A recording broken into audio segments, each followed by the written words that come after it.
స్థానిక సంస్థల నుండి ఆంధ్రప్రదేశ్ శాసన మండలి ఎన్నికల ప్రక్రియ వచ్చిన నాటి నుండి కూడా పార్టీ అధ్యక్షుడు జగన్మోహన్ రెడ్డి గారు ప్రత్యేకంగా ఈ జిల్లా నుండి నన్ను పోటీ చేయవలసిందిగా ఆదేశించారు.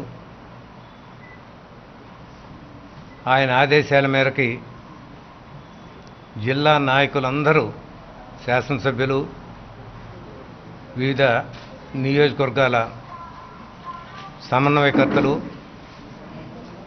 ఇంకా మిగతా క్యాడరు ఎంతోమంది ఎంపీపీలు, జడ్పీటీసీలు, ఎంపీటీసీలు, కౌన్సిలర్లు వీళ్ళందరూ కూడా ఆమోదించిన వ్యక్తిగా నేను నామినేషన్ వేయటం జరిగింది. నామినేషన్ వేసిన దగ్గర నుంచి కూడా అన్ని నియోజకవర్గాలు ఒకసారి తిరిగి వాళ్ళ అభిప్రాయాలు తెలుసుకొని వాళ్ళందరికీ ఒక భరోసా ఇచ్చి, ఎన్నికైతే నేను మీతో భాగస్వామి అయ్యి ఈ ప్రాంతాల యొక్క సమస్యల్ని వివిధ వేదికలపైన ప్రస్తావించేదానికి మీతో ఉంటానని వారందరికీ చెప్పిన తర్వాత జిల్లాలో ఉన్నటువంటి అన్ని నియోజకవర్గాల, మండలాల స్థాయి నాయకులు, ఎంపీటీసీ, జడ్పీటీసీ, కౌన్సిలర్స్ వీళ్ళందరూ కూడా హర్షం వ్యక్తం చేశారు. మా పార్టీ అధ్యక్షులు, జిల్లా అధ్యక్షులు చెప్పినట్లు మాకు స్పష్టమైనటువంటి మెజారిటీ స్థానిక సంస్థలో ఒక స్థానాన్ని గెలుచుకునేదానికి ఉన్నది కాబట్టి మా రాష్ట్ర పార్టీ అధ్యక్షుడు జగన్మోహన్ రెడ్డి గారు నన్ను పోటీకి పెట్టడం జరిగింది.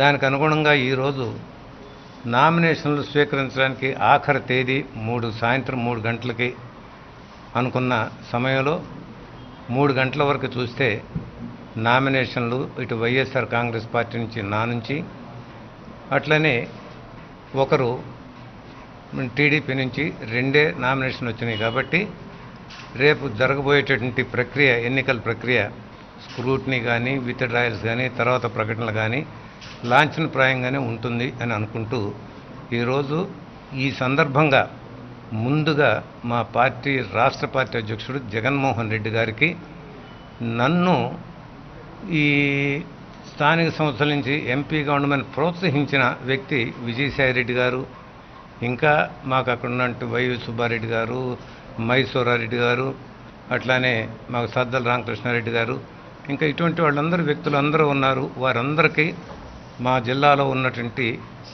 శాసనసభ్యులకి, కోఆర్డినేటర్లకి అందరికీ, క్రింద స్థాయి ఎంపీటీసీ, జడ్పీటీసీలు, కౌన్సిలర్స్ వీళ్ళందరికీ కూడా నేను హృదయపూర్వకమైనటువంటి నమస్కారాలు తెలియజేస్తా ఉన్నా.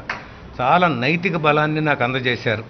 మీరుండాలి, మీరుంటే బాగుంటుందని రాష్ట్ర పార్టీ అధ్యక్షుడి దగ్గర నుంచి క్రింద స్థాయి వరకు కూడా మాకు చాలా నైతిక బలాన్ని వాళ్ళు చేకూర్చారు. వీళ్ళు ఇవాళ నాకు ఇచ్చినటువంటి ఈ బాధ్యతని నేను అన్ని విధాల నా శక్తికి మించి కూడా నేను వాటిని చేయగలను అనేటువంటి నమ్మకం నాకుంది. ఒక అవగాహనతో, అందరితో సమన్వయంతో ఈ సమస్యల పరిష్కారానికి, అందుట్లో ఇవాళ అధికార పార్టీ మీద కొన్ని పోరాడవలసిన అంశాలు చాలా ఉంటాయి. ఈ పార్టీకి, ప్రజలకి, పార్టీ ద్వారా ప్రజలకి న్యాయం చేయవలసిన అంశాలు చాలా ఉంటాయి. వాటన్నిటిని కూడా నేను సక్రమంగా నిర్వర్తించగలనని నేను పూర్తి నమ్మకంతో మరోసారి అందరికీ నేను కృతజ్ఞతలు తెలియజేస్తూ మరి సెలవు తీసుకుంటా ఉన్నాను.